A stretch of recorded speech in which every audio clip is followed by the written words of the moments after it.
এরা টাকা চায় না, বাড়ি চায় না, জাহান্নাম থেকে মুক্তি চায়। আয় আল্লাহ, শয়তানের ধোঁকায় পড়ে গুনাহ করে ফেলেছি,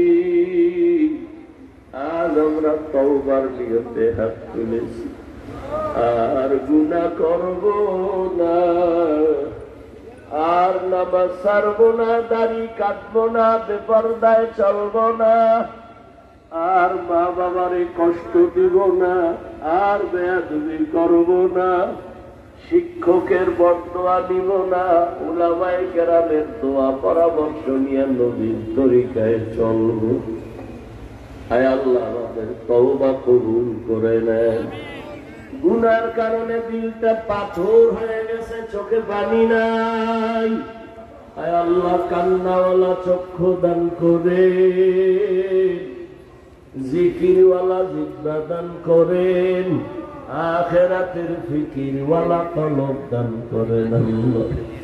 ও আল্লাহ, আমার কলিজার একটা যুবকেরও খালি ফিরাইয়া দিয়েন না। আয় আল্লাহ, মাহফিল কবুল করে নেন। আয় আল্লাহ, আমাদের জীবনের সবার গুনাহ মাফ করে নেন। আয় আল্লাহ, সারা দুনিয়াবাসীরে মাফ করিয়া দেন। বিদেশের ঘরে যারা ব্যবসা চাকরি করে হেফাজত করেন। আয় আল্লাহ, বাংলাদেশ শান্তির দেশ বানায় দেন। জালেমদের জুলুম থেকে হেফাজত করেন। আয় আল্লাহ, পর্দার আড়ালের মা বোনদের আবেদা বানায় দেন, পর্দাওয়ালা বানায় দেন, সন্তানগুলো নেককার বানায় দেন। যারা লেখাপড়া করে পরীক্ষার্থী কামিয়াবি দান করেন। আমার কলিজার প্রত্যেকটা যুবক বাবাজিদেরকে দিনের খাদেম বানায় দেন। মোবাইলের গুনাহের থেকে হেফাজত করেন।